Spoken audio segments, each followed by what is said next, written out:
안녕하세요. 간호사로 일하고 있는 35살의 여자예요. 그동안은 쌀맘 채널의 존재를 모르고 있었는데요.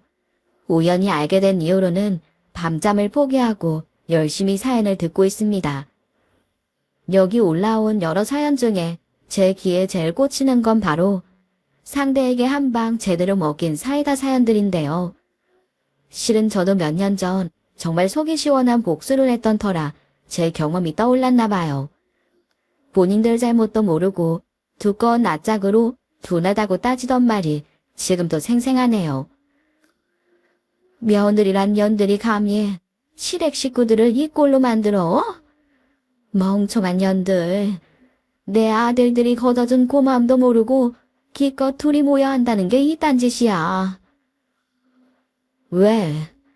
당신들이 우리한테 한 짓에 비하면 이건 세 발의 피야.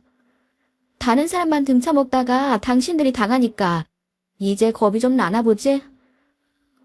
너 내가 그 입 다물라고 했지? 내가 너희 둘 끝까지 쫓아가서 가만 안 둘 거야. 알어? 제대로 피눈물 흘리게 만들어줄 테니까 두고 봐. 후회는 니들이나 해. 내가 지금부터 당신들 인생 지옥 만들어줄 거야. 내 뒤통수 친 거 평생 후회하면서 살아봐. 이 쓰레기들아. 마지막 순간까지 잘못도 모르고 떠들어대는 것들에게 저도 막 퍼부어졌어요. 저와 저런 대화를 나눈 사람이 시모인 걸 알면 이걸 듣는 분들이 깜짝 놀라실 텐데요. 근데 시모부터 남편까지 다 한통속이라 저런 저주받아도 싼 인간들입니다. 대체 남편이 시댁 식구들이 무슨 짓을 했길래 저렇게 한을 품었나 싶으실 텐데요. 복수하지 않고는 참을 수 없던 그때의 이야기를 지금부터 시작해 볼게요. 저는 아들만 둘 있는 집 막내딸로 태어나 사랑받으며 자랐습니다. 제가 잔정이 많은 스타일이라 어려서부터 누군가에게 도움을 주는 일을 참 좋아했어요. 그래서 간호사라는 직업을 선택하기도 했고요. 평소 상냥한 편이라 환자분들이 많이 좋아해 주시는데요. 저를 며느리 삼고 싶다는 분들도 꽤 많았습니다. 그 중에서도 적극적으로 나섰던 환자분이 있었죠. 우리 청간호사 왔어? 이거 우리 아들이 엄청 맛있는 데 가서 사온 빵이야. 다른 간호사들이랑 나눠 먹어요. 감사합니다. 맛있는 거 많이 주셔서 저 금방 포동포동해지겠어요. 우리 정간호사는 어쩜 이렇게 말도 예쁘게 해.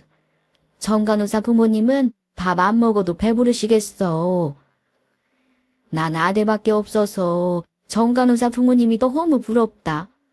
이런 살가운 딸이 있으니 얼마나 좋으실까? 그 환자분이 저를 많이 좋아해 주시다 보니 이런저런 대화도 많이 나누게 되었어요. 저희 집 이야기도 하고 또 그 환자분 이야기도 많이 들었죠.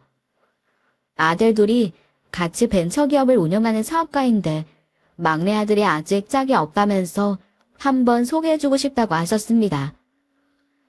솔직히 그땐 그냥 지나가는 말이라니 생각했어요. 그런데 그 환자분이 태어나는 날 진짜 그 아들이 병원에 온 거예요. 그분 아들을 보고 제가 첫눈에 반해버리고 말았습니다.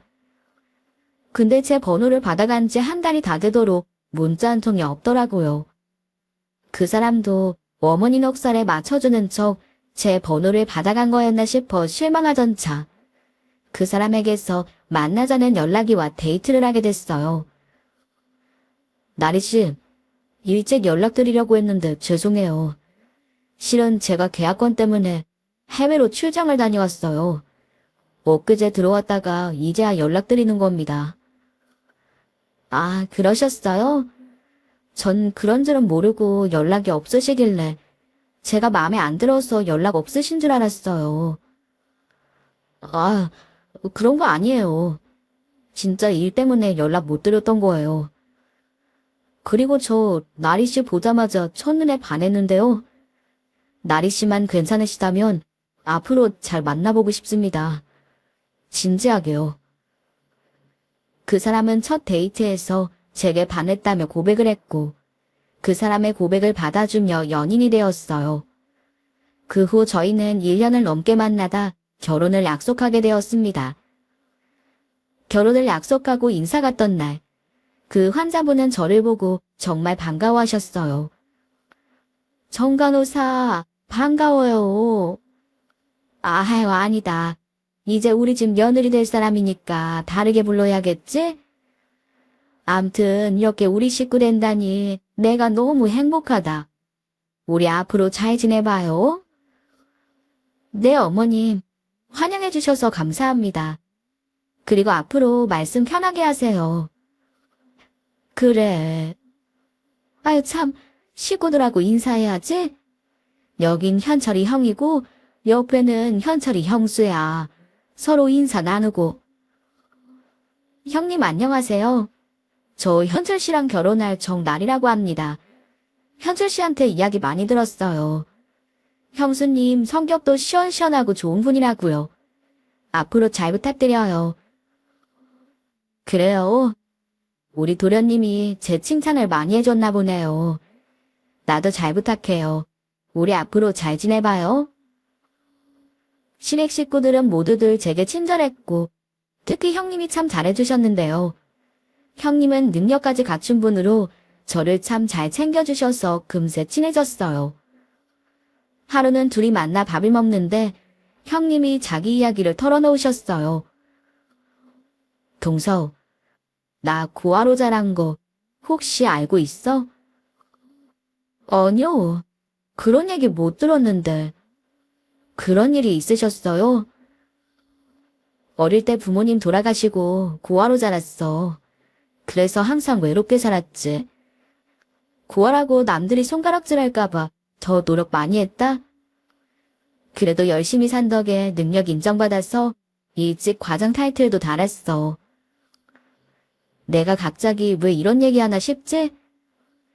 어릴 적부터 이악 물고 노력하며 살았는데 그냥 누군가에겐 나도 힘들었다고 맘 약한 소리 좀 하고 싶었어. 내가 생각보다 동서를 더 좋게 봤나 봐. 처음 본 날부터 내 눈에 너무 예뻤는데 그런 동서가 언젠가부터는 내가 의지하는 사람이 됐나 보다. 그래서 나도 모르게 내 속 이야기를 꺼내게 됐나 봐. 형님이 절 편하게 생각해 주신다니까 저 기분 좋은데요? 저도 언니가 없어서 형님이 제 친언니 같고 그래요.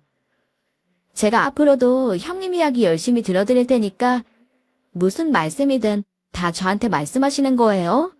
알았죠? 그래, 고마워.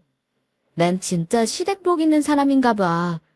친동생 같은 동서까지 만나게 됐잖아. 진짜 행복하다. 그렇게 저희는 속 깊은 이야기까지 하며 아주 가깝게 지냈어요. 그런데 어느 날부터인가 형님과 연락이 잘 안 되더라고요. 형님한테 무슨 일이 생긴 건 아닌가 걱정하고 있을 무렵 늦은 시간 형님이 저를 찾아오셨고 집 근처 고문에서 만나게 되었습니다. 형님, 며칠 동안 어떻게 된 거예요? 전화도 안 받으시고. 저 형님한테 무슨 일 생겼는 줄 알았잖아요. 아니면 혹시 저한테 뭐 기분 나쁘셨던 거 있어요? 제가 형님한테 실수해서 제 연락 안 받으셨던 거예요? 아니야. 동서랑 나랑 그럴 일이 뭐가 있어. 그런 건 아니고. 그럼요. 그럼 뭐 안 좋은 일이라도 있으셨던 거예요? 동서, 사실은 내가 동서한테 할 얘기가 있어서 왔는데 이 말을 어디서부터 어떻게 시작해야 될지 모르겠다. 무슨 말인데 그러세요? 괜찮으니까 편하게 말씀해 보세요. 그게 있잖아. 그러니까 형님이 제게 뭔가를 말하려던 그때였습니다. 아주버님이 저희를 찾아오셨어요. 당신 여기 있었던 거야? 갑자기 사라지면 어떡해? 뭐야? 당신이 날 왜 찾아와? 내가 여기 있는 거 어떻게 알았어? 왜 오다니? 부인이 갑자기 사라졌는데 남편이 찾는 게 당연하지. 혹시나 하고 재수씨네 와봤는데 역시나였네. 당신 얼른 일어나, 집에 가자. 싫어, 이거 놔. 형님은 아주버님의 손을 뿌리쳤습니다. 두 분이 다투는 모습은 처음이라 원성을 높이는 걸 보는 게 좀 낯설었어요. 이 형님 왜 그러세요? 아주버님이 여기까지 형님 찾으러 오셨잖아요. 혹시 두 분 싸우신 거예요? 동서, 싸운 게 아니라 내 말 좀 들어봐. 그러니까 형님은 무언가를 말을 하려고 했고 그 순간 아주버님이 형님의 말을 가로막았습니다. 재수씨, 아무것도 아니에요. 이 사람이 밖에서 술 마시고 들어와서 저랑 좀 다퉜는데 그 얘기하려고 온 건가 봐요. 그래서 재수씨를 찾아온 것 같아요. 이 사람은 내가 데려갈 테니까 얼른 집에 들어가 보세요. 그럼 저희 먼저 갑니다. 아주버님은 형님을 데리고 급히 그 자리를 떠났습니다. 처음 보는 형님 모습이 좀 낯설었는데 술주정인 것 같으니 별일은 아니라고 생각하며 넘겨버렸어요. 그리고 나서 형님은 연락이 없으셨어요. 그리고 얼마 뒤 시댁에 갔는데 형님은 없고 아주버님만 와 계시더라고요. 아주버님, 왜 혼자 오셨어요? 형님은 나중에 오세요? 앞으로 내 앞에서 그 사람 얘기 꺼내지도 마요. 아주 재수 없으니까. 네. 아주버님, 갑자기 왜 그러세요? 제 물음에 아주버님은 술만 벌컥벌컥 들이키시고 그걸 지켜보던 어머님이 한 말씀 하셨어요. 아유, 그래. 어디 술 마시는 게 네 잘못이겠니? 너도 속상하니까 마시는 거지. 나리야, 이제 우리 집안의 며느리는 너 하나뿐이다. 그러니까 앞으로 네 형님 얘기는 입에도 올리지 마라. 알겠니? 네. 형님하고 무슨 일 있으셨던 거예요? 네 형님 얘기는 꺼내지도 말라니까. 내가 그년 생각만 하면 속이 터진다 터져. 네 형님이란 년이 어떤 년인 줄 알아? 내가 다 까발리고 싶은데 내 입 지저분해질까봐 참는 거다. 아유, 열받아. 어머니도 형님을 욕하며 분위기는 차갑게 식어버렸습니다. 결국 저는 급히 집으로 돌아오게 됐죠. 제가 모르는 사이에 무슨 일이 있었나 싶어 남편에게 물어봤어요. 자기야, 형님하고 아주버님 사이에 무슨 일이 있었어? 왜 갑자기 그렇게 화를 내시는 거야? 그게 말이야, 우리가 형수님한테 속고 있었던 것 같아. 속고 있다니? 그게 무슨 말이야? 형님이 우리를 전부 속이기라도 했다는 거야? 형수님이 우리가 알던 거랑 너무 다르던데? 조사도 심하고. 맞다. 형수님이 술 먹고 당신 찾아간 적도 있었다며? 그리고 이런 얘기까진 하긴 좀 그런데 말이야. 뭔데 그래? 형님이 어떤 사람인데? 형님 정체가 대체 뭔데? 나도 몰랐는데 형수님이 사치가 좀 심했던 모양이야. 돈도 펑펑 쓰고 빚도 있었대. 근데 그걸 지금까지 우리 형이 다 갚아주고 있었다나 봐. 그뿐인 줄 알아? 형 몰래 딴 남자까지 만나고 있었다더라. 그거까지 들켜서 형이 이혼하려니까 안 된다고 울고불고 난리도 아니었다던데? 아주 쌩 난리 부리는 거 형이랑 겨우 이혼시킨 거야.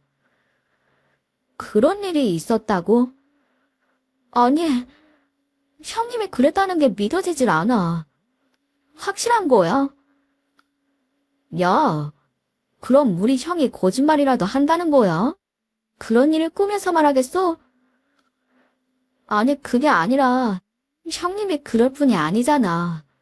우리가 봐왔던 형님이랑 너무 다르니까 그렇지. 그러니까 나도 그래서 얼마나 놀랐다고. 사실 당신한테도 말해주려고 했는데 당신이 형수님이랑 엄청 가깝게 지냈잖아. 그랬으니 선뜻 말하기가 힘들더라고. 그랬구나. 근데 진짜 믿기질 않는다. 다른 사람도 아니고 어떻게 형님이... 그러니까 그러니 형이랑 엄마가 받은 충격이 얼마나 크겠어. 형수님 얘기만 나와도 치를 떠는 게 당연하지. 사람 겉만 봐선 모른다더니 우리 형수님 지가 그렇게 구릴 줄이야. 아무튼 그렇게 됐으니까 당신도 이제 형수님한테서 정때 생각도 하지 말고. 남편 말을 듣고 얼마 동안은 어안이 벙벙했어요. 형님 같은 사람이 본론에 빚까지 지며 살았다는 게 믿어지질 않아서요. 거기다 자매처럼 지냈던 형님과 인연이 끝이 난 게 씁쓸하기도 했고요. 그렇지만 제 생활이 바빠지다 보니 형님을 조금씩 잊어갔습니다.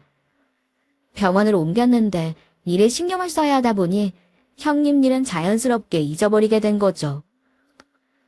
하루는 점심을 먹고 있는데 식당에서 사장님과 손님이 실랑이를 벌이고 있더라고요.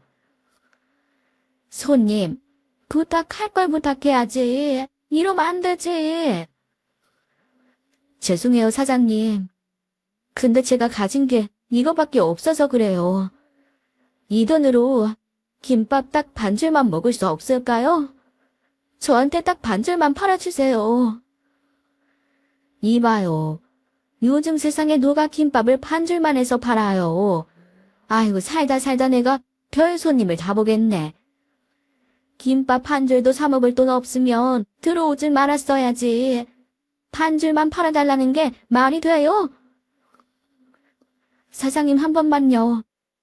제가 배가 너무 고파서 그러는데 한 번만 도와주세요. 네? 됐어. 안 판다니까. 재수없게 남의 영업장에서 이러지 말고 당장 나가요. 당신 같은 손님 안 받으니까 당장 나가라고.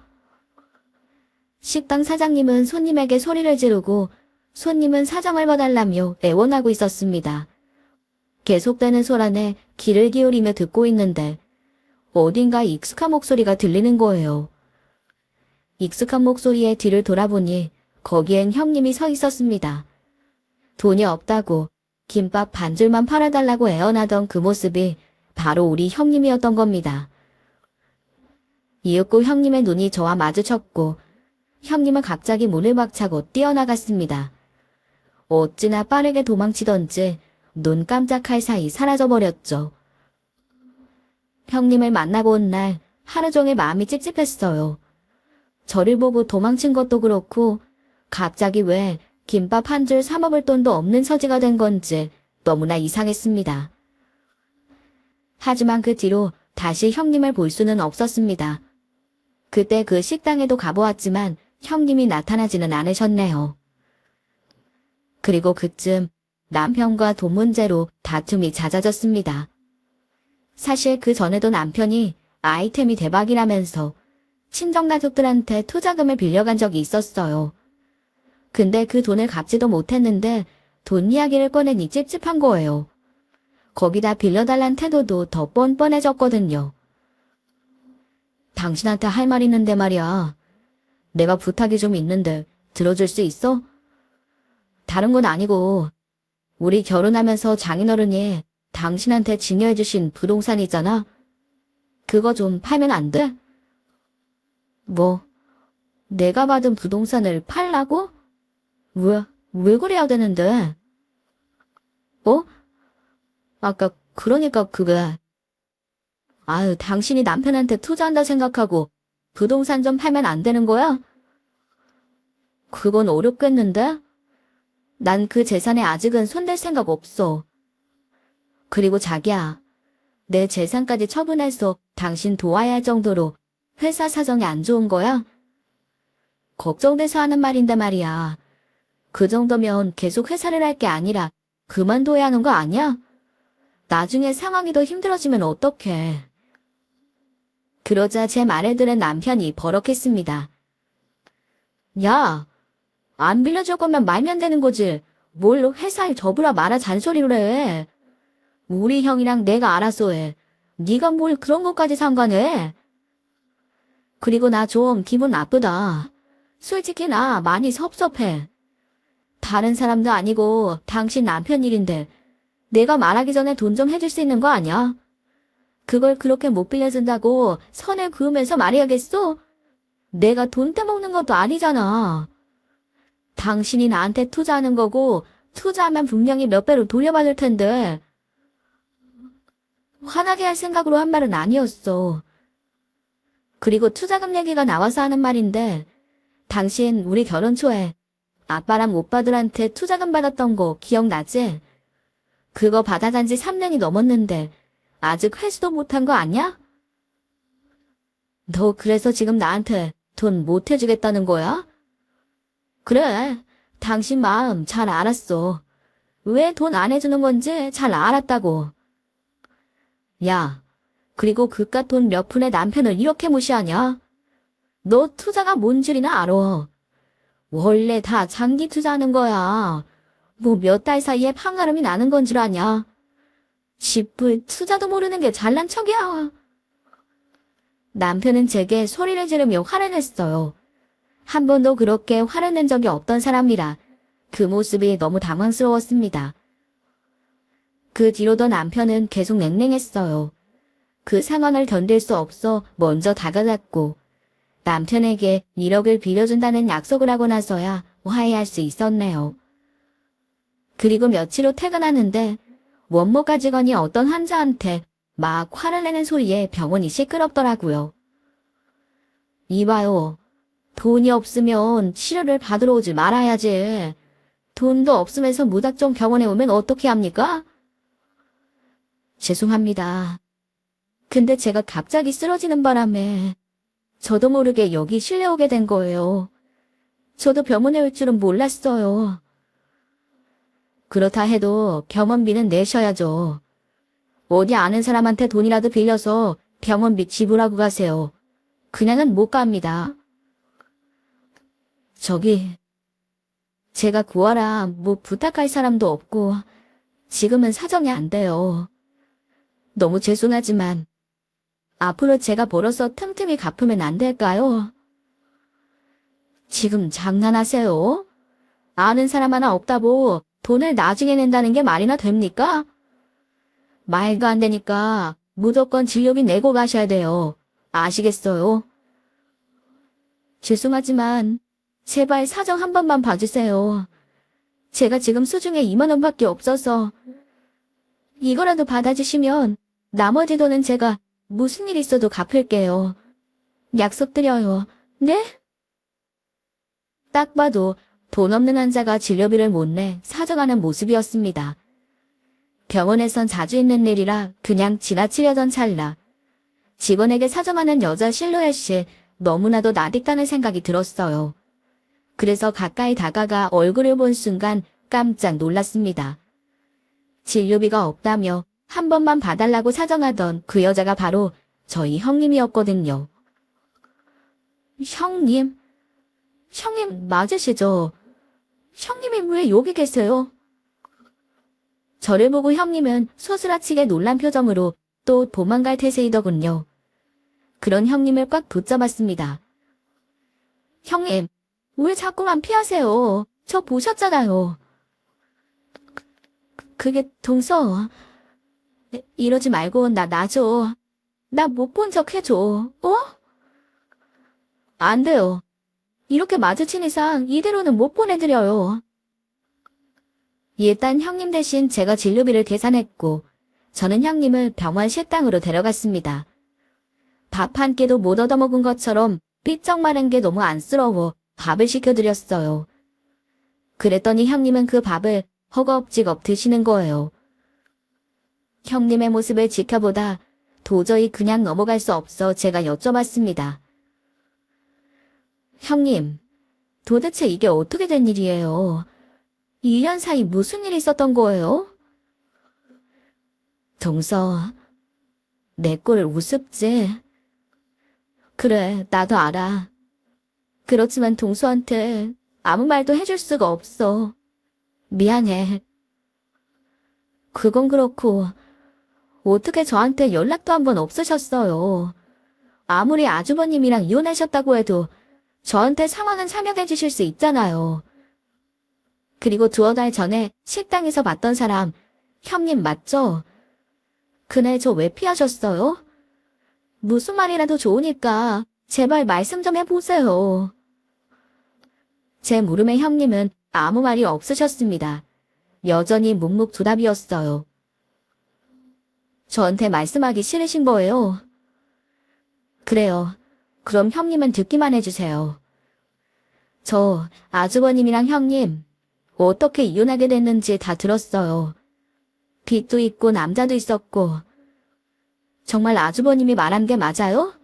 그래요? 동서, 지금 뭐라 그랬어? 그것들이 그래. 내가 빚을 지고 바람까지 폈다고? 네. 그래서 두 분이 갈라서신 거라고 들었어요. 그 말 진짜 아니죠. 뭔가 오해가 있었던 거죠? 그쵸? 정말 미안하지만 내가 지금 동서한테 해줄 수 있는 말이 없어. 나 아무 말도 동서한테 못 해줘. 그리고 오늘 나 만난 거 절대 아무한테도 말하면 안 돼. 동서 남편은 물론이고 시댁 식구 누구한테도. 알겠지? 오늘 진료비 내준 거 고마워. 내가 언젠가는 꼭 은혜 갚을게. 그럼 나 먼저 일어난다. 형님 잠깐만요. 그냥 가지 마시고 이거 가지고 가세요. 이거 제 지갑에 있는 현금 모조리 모은 거예요. 앞으로 굶지 마시고 이 돈으로 식사라도 챙겨 드세요. 그리고 이 병원 제가 일하는 병원이에요. 그러니까 혹시라도 돈 없거나 도움 필요할 때 저한테 오세요. 혼자 고생하지 마시고요. 아시겠죠? 저는 제 지갑에 있는 비상금을 다 털어 형님 손에 쥐어주었습니다. 돌아서는 형님 뒷모습을 보는데 정말 속상했던 기억이 나네요. 그리고 며칠 뒤 형님이 할 말이 있다며 저희 병원으로 찾아오셨어요. 동서, 그날 일은 정말 고마웠어. 비상금이라면서 돈을 내 손에 쥐어주는데 울컥하더라고. 나 동서한테 너무 고마워서 이렇게 찾아온 거야. 고맙긴요. 많이 드리지도 못했는데요. 중요한 건 액수가 아니잖아. 날 챙겨주는 마음이지. 동서는 날 버리지 않고 챙겨준 유일한 사람이야. 그래서 이렇게 동서 찾아왔어. 이 이야기를 해야만 동서한테 받은 은혜를 갚는 거니까. 은혜는요, 뭐. 근데 무슨 얘기를 하시려고 그러세요? 중요한 일이에요? 혹시 동서, 남편에 대해서 얼마나 알아? 시댁 식구들에 대해서는. 동서, 내가 시댁 비밀 하나 알려줄까? 지금부터 내가 하는 얘기 잘 들어야 돼? 비밀이라뇨. 에이, 그런 게 어딨어요. 남편이나 어머님이나 비밀 같은 거 만드실 분들 아니잖아요. 아니, 동서는 모르는 게 있어. 동서, 그 사람들이 내가 빚지고 바람 피고 다녔다고 했지? 동서한테 한 말, 그거 다 거짓말이야. 아, 그쵸? 그럴 줄 알았어요. 형님이 그럴 사람이 아닌데. 아니, 근데 시댁 식구들은 저한테 왜 그런 말을 한 거예요? 그거야.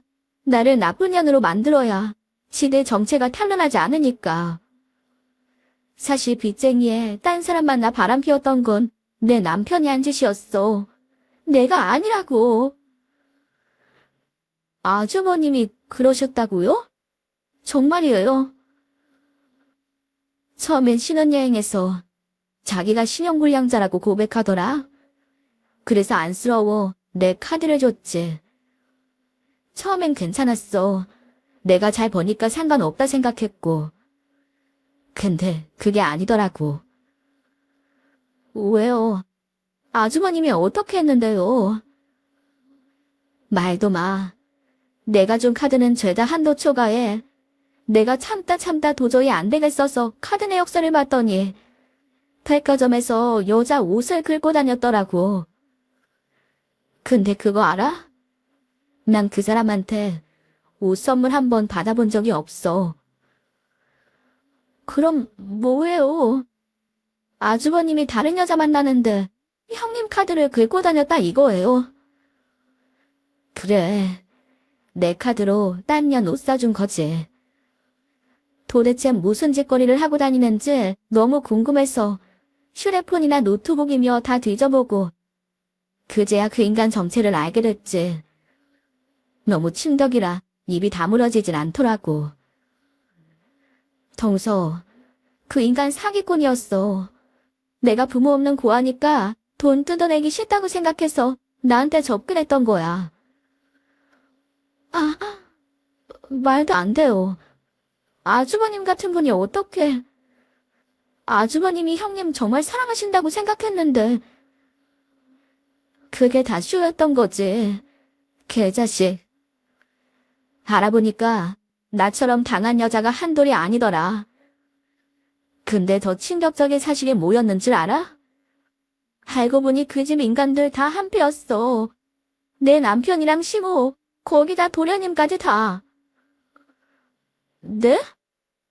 그게 무슨... 말도 안 돼. 현철 씨가 어떻게 사기꾼이에요? 뭐 잘못하신 거 아니에요? 잘못 알아? 내가 그것들이 주고받은 대화에 다 나와 있었다니까. 그놈하고 시모, 도련님만 있는 톡방에서 동서랑 나를 뭐라고 불렀는지 알면 동서 가만히 못 있을걸? 왜요? 우리를 뭐라고 불렀는데요? 빨리 말씀 좀 해보세요. 난 돈 뜯어내기 쉬운 년이고 동서는 처가에 빌붙기 좋은 년이래. 기 막히지? 겉으로는 우리 마누라, 우리 며느리 해놓고 속으로는 우릴 돈줄로만 보고 있었던 거라고. 그것들 사업한다는 것도 다 거짓말이야. 사업가라고 속이면서 여자들한테 돈 뜯어내고 있었어. 나도 거기에 당했었고.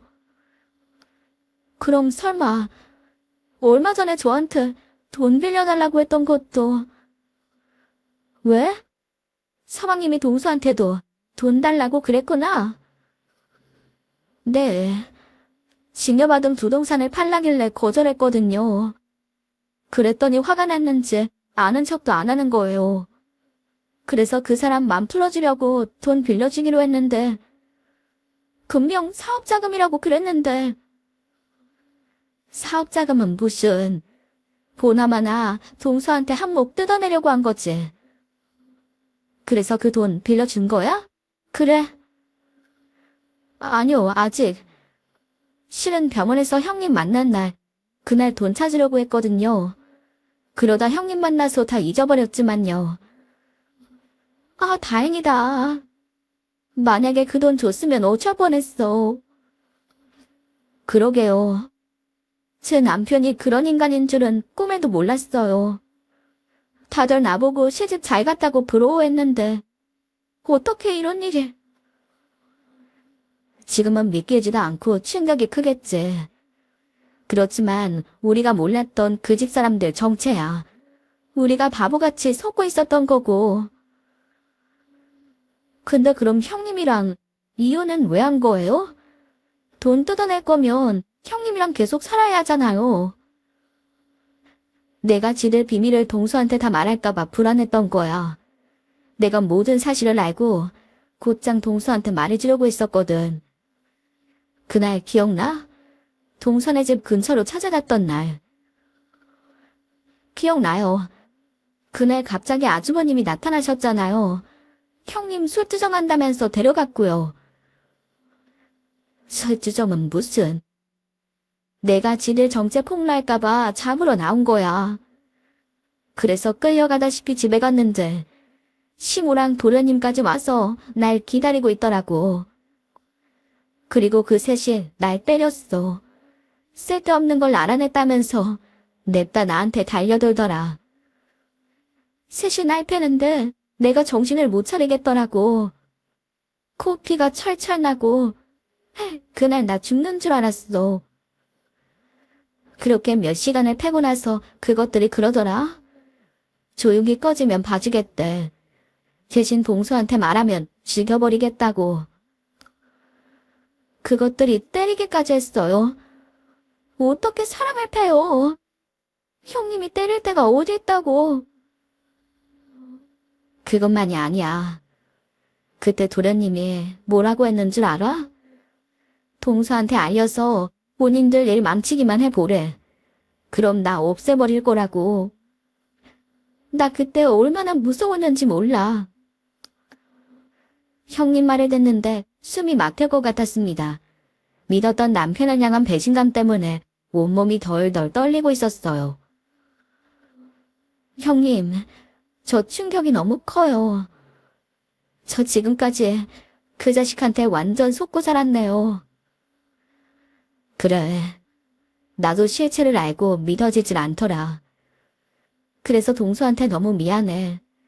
그때 용기 내서 조금이라도 일찍 진실을 알렸더라면 좋았을 텐데. 그런 말씀 마세요. 그렇게 맞고 협박까지 당했는데 겁나는 게 당연하죠. 형님 잘못 아니에요. 아니야. 내가 겁쟁이라서. 공수한테 말 꺼냈다가 흔적도 없이 날 없애버릴 것 같아서. 그래서 아무 말도 못하고 비겁하게 나 혼자 도망쳐 나온 거야. 이제야 말해서 정말 미안해. 그 말을 하며 형님은 당시의 두려움이 떠오르는 듯 서럽게 눈물을 보이셨습니다. 형님, 울지 마세요. 저는 괜찮아요. 그보다 형님, 얼마나 힘드셨어요. 말도 못하고 마음고생 많이 하셨죠? 그 집에서 도망치고 나 살아도 사는 게 아니었어. 갈 곳도 없고 받아주는 것도 없었거든. 나 그 새끼가 내 명의로 사채까지 써서 사채업자들까지 쫓아오는 바람에 회사에서도 쫓겨났어. 직장도 잘리고 신용불량자까지 되고. 사람 인생 망가지는 거 진짜 한순간이더라. 실은 나 그때 그 인간들한테 맞고 치료도 제대로 못 받아서 몸 상태도 말이 아니야. 남자 하나 잘못 만나서 돈 잃고 건강 잃고 내 신세 참 웃기지? 내가 동서를 본 면목이 없다 정말. 말을 마친 형님은 뭔가 결심한 듯 제게 봉투 하나를 건네셨어요. 형님, 이게 뭐예요? 무슨 봉투예요? 이거 그때 내가 모았던 증거야. 나는 무서워서 아무것도 못했지만 동서는 복수할 수 있을 것 같아서 주는 거야. 이걸로 우릴 속인 그 인간들 꼭 그 벌 받게 해줘. 형님은 본인이 모은 모든 증거를 건네셨어요. 저는 형님이 건넨 봉투를 열어보고 뒤로 자빠질 뻔했습니다. 그 집안 사람들 아주 처음부터 작정하고 저한테 접근한 거였거든요. 한몫 뜯어낼 며느리감을 찾다가 우리 집에 좀 사는 걸 알고 시모가 의도적으로 본인 아들을 소개해준 거였죠. 거기다 우리 친정재산까지 노릴 작정으로 대화를 나눈 걸 보고 분노가 차올라 견딜 수가 없었네요. 그런데 마침 그날 남편이 친한 척을 하며 제게 말을 걸더군요. 여보, 그때 나 빌려준다고 했던 돈 있잖아. 그거 언제 되는 거야? 어? 그거. 좀 기다려봐. 한두 푼도 아니고 1억이니 좀 시간이 걸리네. 그래? 그래도 좀 빨리 마련해줘. 나 정말 염치도 없다. 그치? 우리 마누라한테 이런 부탁해서 진심으로 미안해. 내가 이번 일만 잘 되면 당신 진짜 호강시켜줄게. 사랑해. 남편은 아무렇지도 않은 척 제 앞에서 연기를 해보였어요. 그놈의 두 얼굴을 알고 나니 당장 침이라도 뱉고 싶을 정도로 너무나 역겨웠습니다. 그래서 그 인간들 꼭 제대로 된 벌을 받게 해야겠다. 복수를 다짐했죠. 그리고 형님을 설득한 끝에 우리 둘이 힘을 합쳐 그것들에게 한 방 먹이기로 계획을 좀 세웠네요. 일단 저는 돈을 주겠다며 남편과 시댁 식구들을 불러 모았습니다. 우리 와이프 왜 이렇게 오래 걸렸어? 우리 자기 오랜데 별일 없었지? 이런 무슨 은행에서 여기 오는데 뭐 일이랄 게 있나? 그래도 우리 예쁜 와이프 혹시라도 무슨 일이 있으면 안 되잖아. 그나저나 돈은 가지고 온 거지? 남편의 물음에 고개를 끄덕였습니다. 그랬더니 시모가 반색하며 제 손을 붙잡는 거예요. 아이고, 우리 며느리 고생 많았다. 1억이 얼마나 큰 돈이니? 네 남편이 해서 네가 큰일 한 거야. 뭘요? 제가 한 것도 없는데요. 현철 씨, 이거 받아. 여보 고마워. 힘들게 돈 마련해준 당신 생각해서라도 잘 쓸게. 이 돈으로 우리 바로 일 시작할 수 있겠다. 남편은 해벌쭉 웃으면서 봉투를 열었다가 표정이 빠르게 일그러지기 시작했습니다. 사실 제가 건넨 봉투는 10,000원짜리 지폐 한 장 없는 빈 봉투였습니다. 엿먹어보란 심정으로 그냥 빈 봉투를 건넸거든요. 자기야, 이게 뭐야? 봉투 잘못 준 거 아냐? 봉투 안에 돈이 없는데. 아, 그거? 실은 내가 돈 말을 못했거든. 당신한테 미안한 마음에 당신이랑 어머님, 아주버님 웃으라고 내가 장난 좀 쳐본 거야. 어때? 그러자 남편은 화를 숨기지 못하고 제게 고함을 질렀어요. 야, 너 지금 나 가지고 노는 거야? 돈 가지고 오랬더니 빈 봉투를 줘. 너 사람 가지고 장난치냐? 왜? 돈 뜯어내서 한탕 해야 되는데 마음대로 안 되니까 엄청 빡쳤나 보다.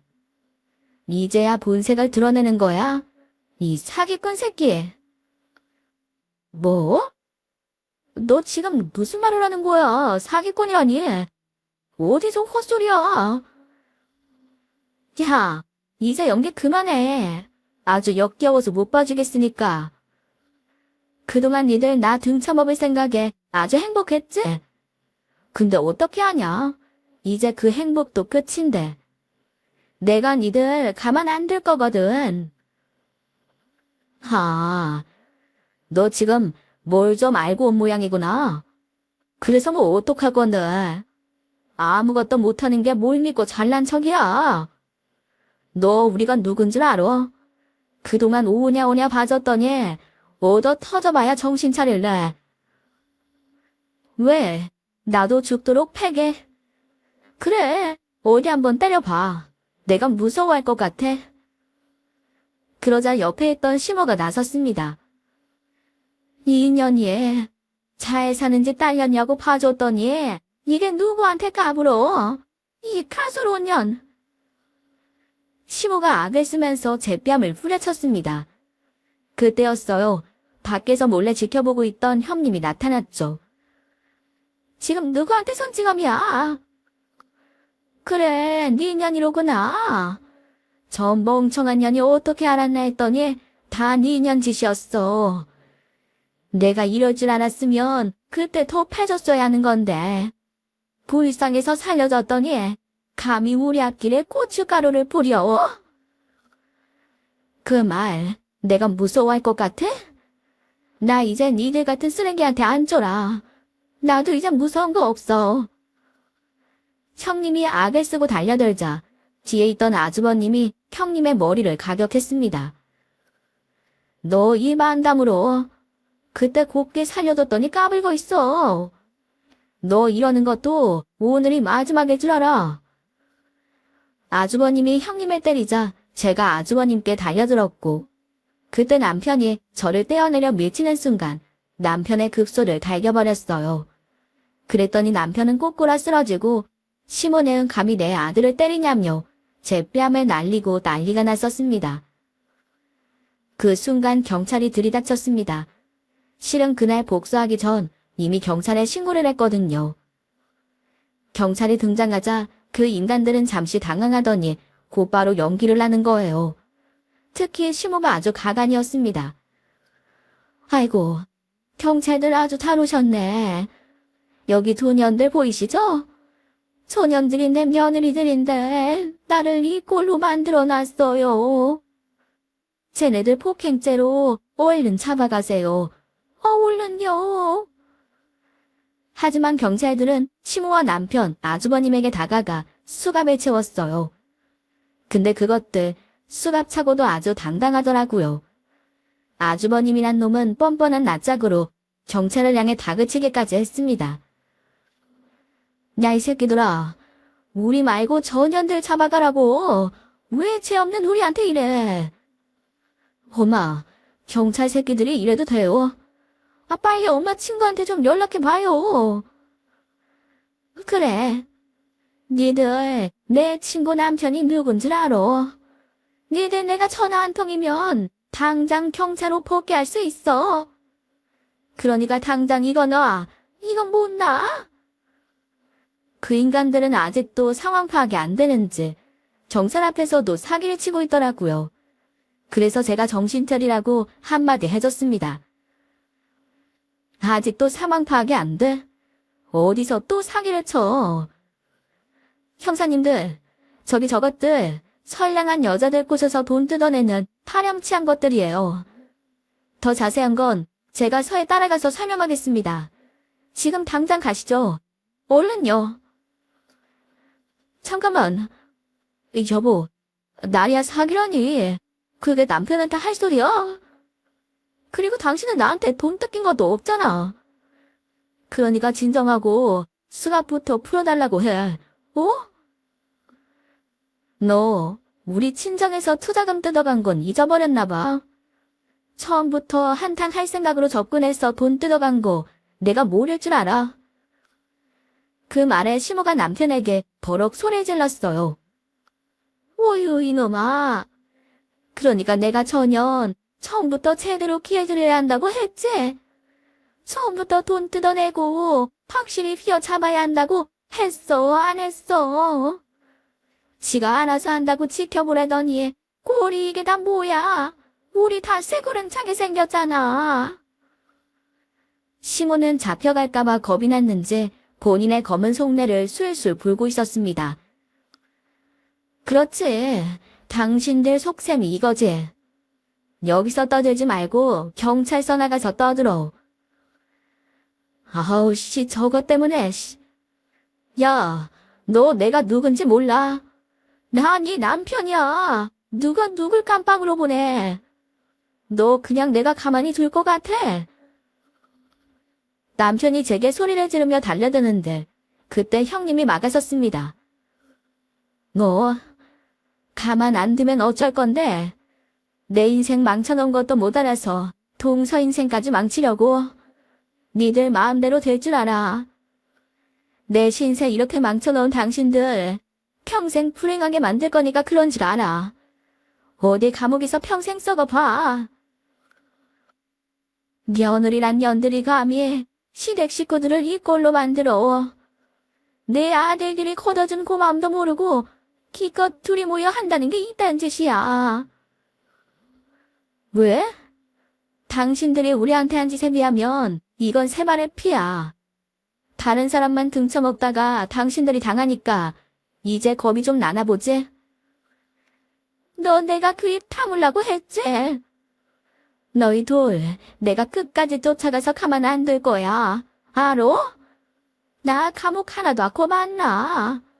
니들 꼭 후회하게 만들어줄 테니까 두고 봐. 시모의 최후의 말하게 제가 반격했습니다. 후회? 후회는 니들이나 해. 내가 지금부터 당신들 인생 지옥 만들어줄 거야.